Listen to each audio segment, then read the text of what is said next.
Kashi literally means to be luminous, or more particularly, a tower of light. So this beam of light is the symbolism of Kashi because it is a machine, it is a yantra created, it's a cosmogenic effort to bring cosmos to you. Kashi is an effort to bring union to the microcosm and the macrocosm, to the limited and the unlimited, to physical manifestations and limitless dimension of existence. Mukti means liberation. So liberation means essentially to become free from yourself, because you are the only nuisance in your life.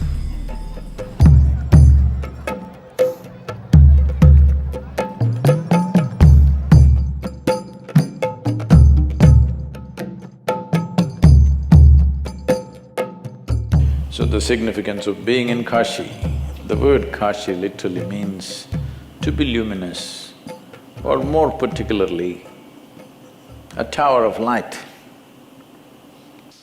You know the story about how Shiva, manipulator, he asked Parvati to drop her earrings and she dropped and it fell, sank into the earth. Vishnu, being a ladies' man, has to be chivalrous. Shiva is like that. Vishnu is he has to show his chivalry. So he went to pick up the earring. Well, as he dug deeper and deeper and deeper because of this labor, and he started sweating so much, he's gathered in a pool, which became the Manikarnika. Manikarnika was actually a pool or a kund. On the banks of it, people were doing cremation also. So, this pool got merged with the river. It is said that when the Manikarnika pool was formed, there was no Ganga. So Ganga came later. When she came, the kund merged with the Ganga. When they looked up, Shiva looked like a tower of light. We must understand this. You ever flashed a powerful torch into the sky? You tried it at least in the night and you saw a tower of light going up if the thing was powerful. You don't know where it ends. Nobody really knows where it actually ends. It looked like it went forever. So this beam of light just went unstopped by anything. So this beam of light is the symbolism of Kashi because it is a machine, it is a yantra created, it's a cosmogenic effort to bring cosmos to you. Because fortunately, every tiny bit of this cosmos, from an atom to an amoeba, to a single-celled animal, to everything else in the universe and the larger cosmos are essentially made to the same design. Kashi is an effort to bring union to the microcosm and the macrocosm, to the limited and the unlimited, to physical manifestations and limitless dimension of existence. It is not that we have to bring union, it is already in union. We have to reorient ourselves from our survival mode to transcend our survival mode and look at the existence. For this we needed tools. If you perceive the nature of the cosmos, suddenly the way you operate, the way you relate to the existence in which you live is totally different. Do you have to be in Kashi to do this? No, not necessarily. But see, you can achieve health anywhere. But a lot of people go to the hospital when they are ill. Because it's a common place where certain tools and facilities and medicines and expertise is available in one place. So Kashi is that kind of place where there was a whole system, there was knowledge, there was mechanisms for that, there are methods for that, variety of capabilities, everything, every kind of specialist lived here at one time. The most important thing in human life is to know the limitations of your body. Yesterday you were born, tomorrow you will be buried, only today is there to live. This is the nature of the existence. And before death becomes today, life needs to blossom. So every possible mechanism that we could use, we set it up across the country.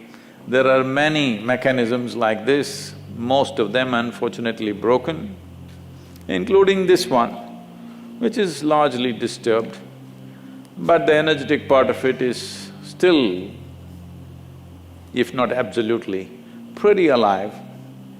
Because always when we consecrated spaces of this nature, including Dhyanalinga, it is not in the structure. Structure is only a scaffolding. Kashi is generally said, by legend, it is said that it is on top of Shiva's Trishul, it is not on the ground. What I am seeing in my experience is, approximately the real structure of Kashi is about 33 feet above the ground. If we had any sense, we should not have built anything beyond 33 feet.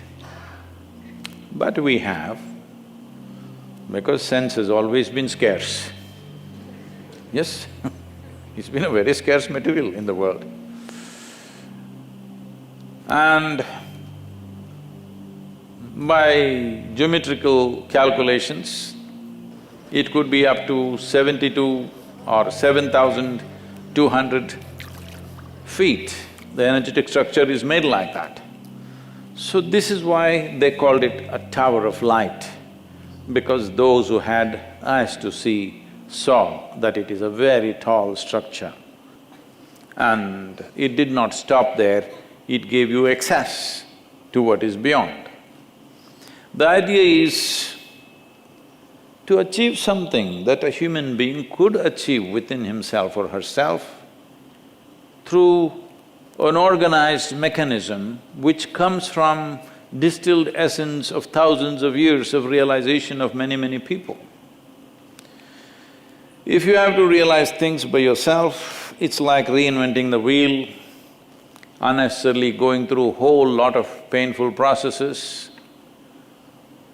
But if you have to realize through others' knowing, then you must have humility, you must bend down and go.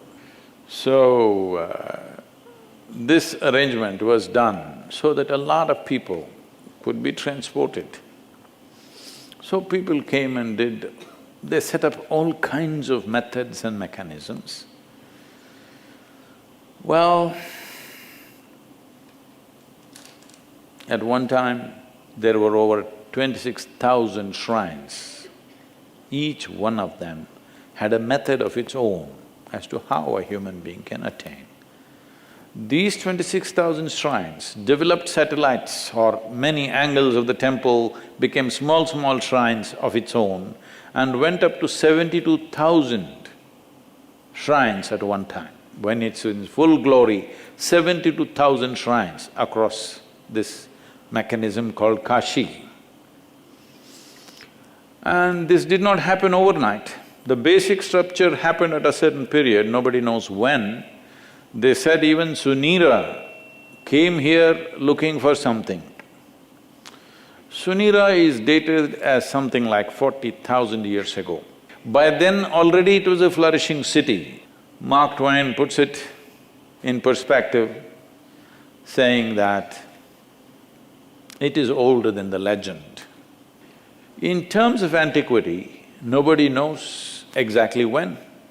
Shiva came here because the city was so beautiful and he wanted to come. So before he came, it was already a phenomenal city. Just about 2 years ago, they discovered 3 layers of temples which were all closed down for a long period of time. This means the city has sunk over a period of time and again it's been rebuilt one on top of the other. There are 3 to 5 layers of the city because over a period of time, the earth kind of recycles itself. It has been ravaged for 6, 7 centuries continuously. In spite of that, still, if you're a little sensitive, this is a fantastic place. Well, can we put it back into full glory? I don't think so. One thing is, too much disturbance has happened. Another thing is, building back something like that is the fool's paradise.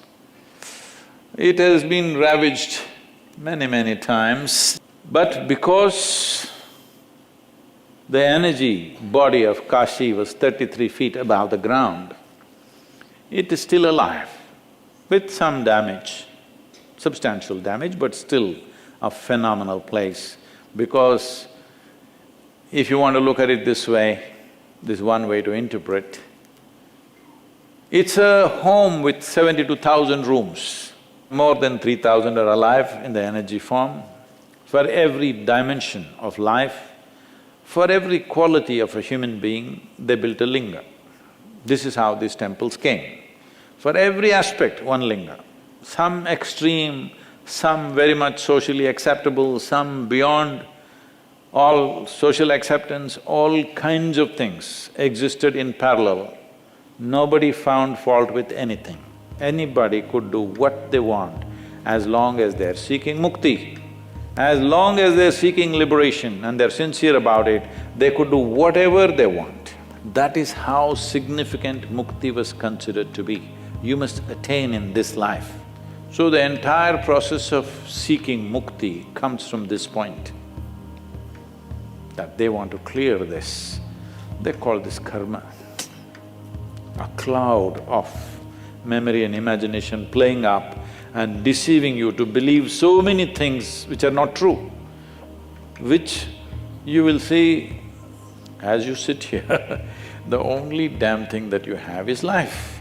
Rest is all your imagination. Mukti means liberation. So liberation means essentially to become free from yourself, because you are the only nuisance in your life.